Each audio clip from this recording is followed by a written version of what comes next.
সবাইকে ফিয়াদা টকারে আরো একবার স্বাগত। ঘুমের জন্য বিছানায় যাচ্ছেন কিন্তু ঘুম আসছে না, এপাশ ওপাশ করছেন, রাত শেষ হয়ে যাচ্ছে, কোনোভাবেই ঘুম আসছে না। এই সমস্যা এখন কম বেশি বেশিরভাগ মানুষের। আবার রাতের পর রাত আমরা যদি নির্ঘুম কাটাই তাহলে দেখা যায় যে শরীর যেমন আমাদের অসুস্থ হয়, পাশাপাশি এর প্রভাব পড়ে প্রতিদিনের কাজকর্মে।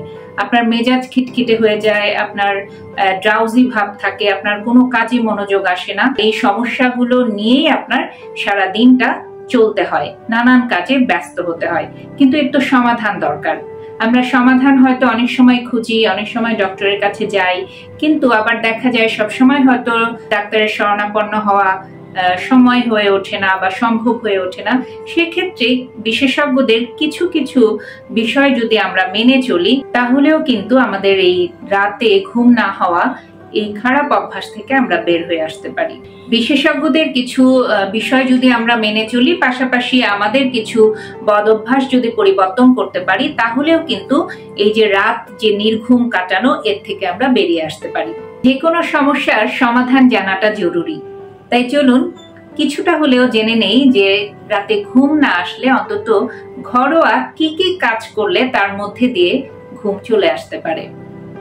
একটা হচ্ছে যে আমাদের শরীরের জন্য প্রচুর পরিমাণে পানি পান করা প্রয়োজন, অর্থাৎ আমাদের প্রতিদিন যতটুকু শরীরের জন্য পানি দরকার সেই পানিটা আমরা পান করছি কিনা।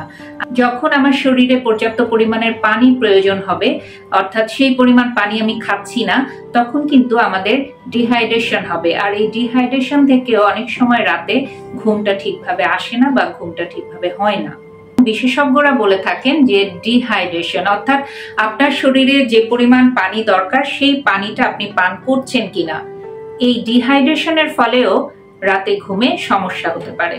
পানি পানের সঠিক নিয়ম জেনে আমরা যদি পানি পান করতে পারি তাহলে দেখা যাবে যে আমাদের ডিহাইড্রেশনের প্রবলেম হচ্ছে না এবং একই সাথে ঘুমটাও আসছে। তাই রাতে যদি ঘুমের সমস্যা দূর করতে চান, আপনাকে পর্যাপ্ত পানি পান করতে হবে এবং সঠিক নিয়মে পানি পান করা প্রয়োজন।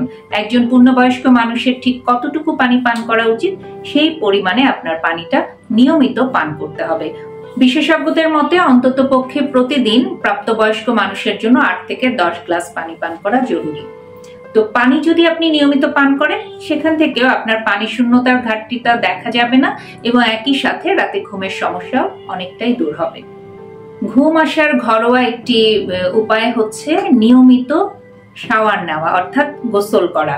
আপনি যদি প্রতিদিন গোসল করেন তাহলে আপনার ক্লান্তি অনেকখানি কমে যাবে। অনেকেই আছে এই বিষয়টা হয়তো নিয়মিত মেনটেন করে না। বিশেষজ্ঞরা বলছে আপনি যখন নিয়মিত গোসল করবেন আপনার ক্লান্তি দূর হবে, মানসিক অবসাদ দূর হবে, আপনার মধ্যে একটা প্রফুল্লতা কাজ করবে এবং একই সাথে আপনার ঘুমও ভালো হবে। তাই গোসলটাকেও আপনি আপনার একটা রুটিনের মধ্যে নিয়ে আসতে পারেন। ঘুম আসার আরেকটি উপায় হচ্ছে শারীরিক পরিশ্রম করা। যারা অলস জীবন যাপন করেন বা অলসতায় সময় কাটান তাদের সাধারণত ঘুমের ব্যাঘাত বেশি হয়। কারণ বিশেষজ্ঞদের মতামত হলো যে শারীরিক পরিশ্রমের মাধ্যমে একজন মানুষ সঠিকভাবে ঘুমাতে পারে। নিয়মিত শারীরিক পরিশ্রম করতে হবে, কিছুটা সময় হলেও হাঁটাহাঁটি করতে হবে এবং একই সাথে ব্যায়াম করতে হবে। এতে ক্লান্তি অনুভব হবে আর একই সাথে ঘুমও চলে আসবে। অর্থাৎ আপনি যদি পরিশ্রম করেন, শারীরিক পরিশ্রম করলে ঘুম আসা খুবই স্বাভাবিক।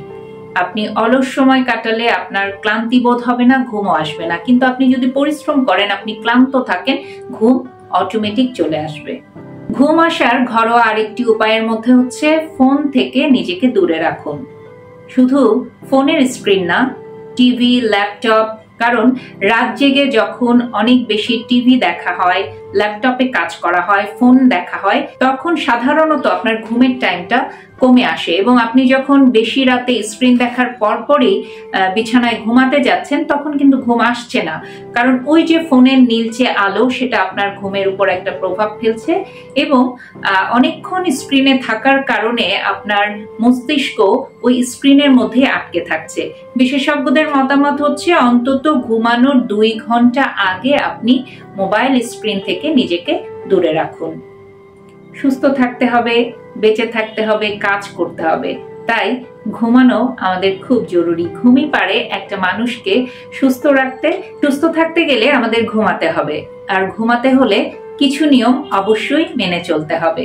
যখন আমরা ঠিকভাবে ঘুমাতে পারবো, তখনই আমরা আমাদের নিয়মিত কাজগুলো সঠিক নিয়মে করে যেতে পারবো। তাই ঘরোয়াভাবেও কিছু কিছু সময় নিজেরাই অনেক সমস্যার সমাধান খুঁজে বের করা সম্ভব, শুধু মেনে চলাটা জানতে হবে।